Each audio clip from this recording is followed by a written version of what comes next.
Hello everyone, it's Ann Aldis back with another video. Today we're going to be reviewing, or quickly reviewing, on a few thoughts on the new movie Sonic the Hedgehog 2, where we're now returning back to the old little town of Green Hills as Sonic is finally being able to no longer live in hiding, but also still figuring out how he wants to live that life and be a hero with the newfound powers that he found out that he'd be able to do at the end of movie 1. Now, I will say that when it came to me, I really don't try to hype up for movies anymore when it comes to reboots, live adaptations, sequels, because most of the time they either are just not that good anymore, unfortunately, or they don't meet up to the hype. But for this movie, I allowed myself to be hyped up because the trailer seemed very promising. Some of the leaks and some of the things I've heard that were going to be in this movie sound promising.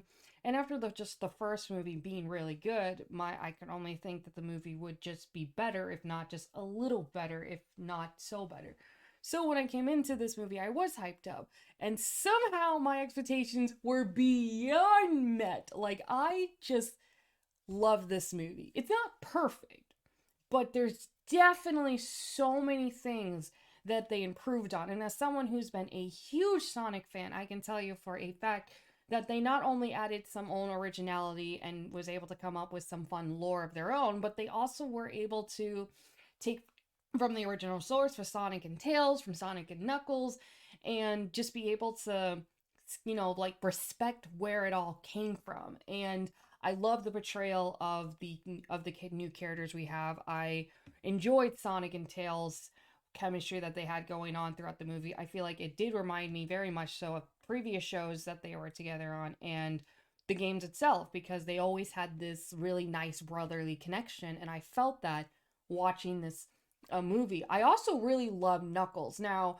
this might be just a me thing, but I've never been the biggest fan of Knuckles because in Sonic Boom, he's just pretty much an idiot. He's the comic relief character. And then in Sonic X, he's just really jealous because Sonic is displayed as his hero and he's always wanting to like compete with that and really doesn't like Sonic because of that. And in this movie, they don't do that. They actually give him like a solid background. They give him like a reason for the way he is, because while the demeanor is somewhat the same, similar to the games, it's like for a different reason and in a much more darker way where you can somewhat feel for him or understand him, but like, and he's not like, he is like the antagonist, or one of them at least, but he's also more of an anti-hero than just a bad like character or a bad guy or something. And I really love that. I really love how they handled Knuckles, and I feel like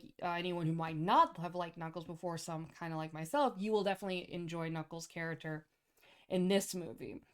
And I also like how they kept with Sonic's powers, like how he found out how he can control them at the end of movie 1. They do play a lot with that in this movie, because I feel like in a lot of shows and movies, especially like with anime, when the character like powers up, they either don't know how to control it and spend so much time trying to control it, or they just don't go back to it at all for a long period of time or at all. So I do like they didn't forget about that.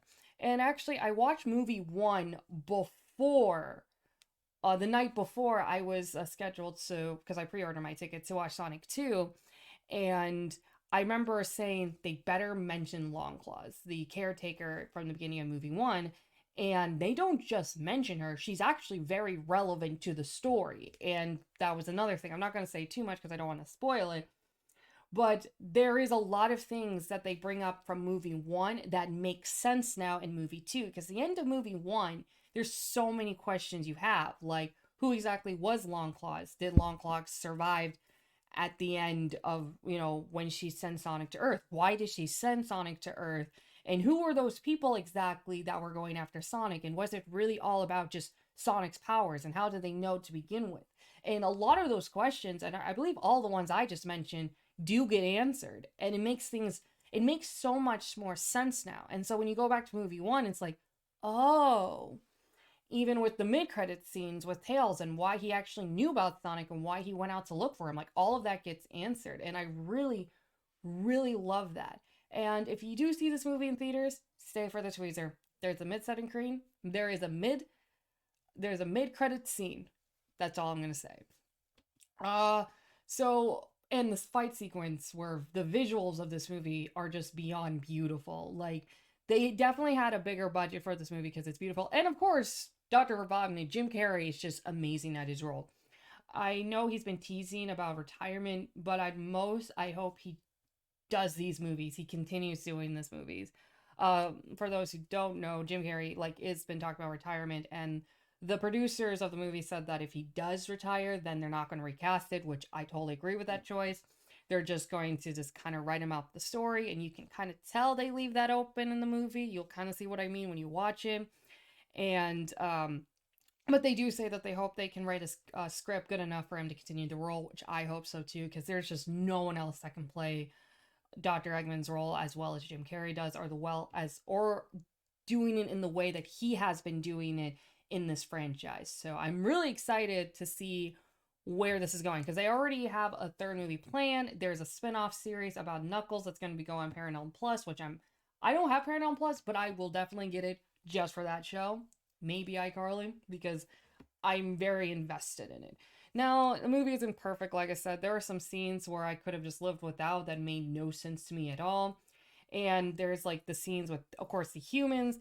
Because, when you have humans up against like three very powerful aliens, there is not always going to be much you can do with them. And you can tell they kind of struggle to try to make them useful. Because unlike the first one, none of the humans have like a role to do. Like in the first one, Tom has a goal, help Sonic get somewhere because he doesn't know where to go. They don't have that in this movie, and they really can't. But they don't obviously just want to throw all of them out because, they established some of these characters in the first one. And I'm glad they didn't just like not have them in the movie. But I do feel like a lot of things they did do just didn't prove to be significant at all in the plot whatsoever. And some of those scenes could have just been I could have lived without them and could have just focused more on Sonic and Tails. But it's not bad by any means. It's just very pointless to the plot. And I feel like that there was a missed opportunity to really focus on Sonic and Tails. But all of that can be forgiven because of the ending. All of that is forgiven. Any complaints I really can have for this movie is forgiven by the end. For some people it might be stupid, for some people it might be just a little weird, but it is a very fun movie to watch, especially if you love Sonic or grew up with Sonic.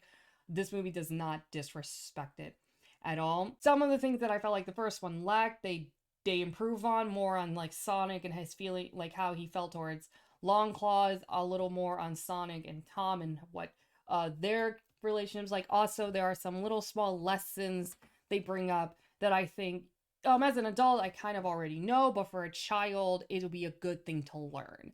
Like there's a part where Tails is talking about how he felt weird growing up because people didn't like him because of his tail, but seeing Sonic, he's like, I don't feel bad being weird anymore. I don't think being weird is a bad thing. And I think those are little lessons that a child should learn and will definitely benefit, from in this movie. It is a movie that Sonic fans will like. Parents won't mind their kids watching, and kids will enjoy it regardless if they're Sonic fans or not.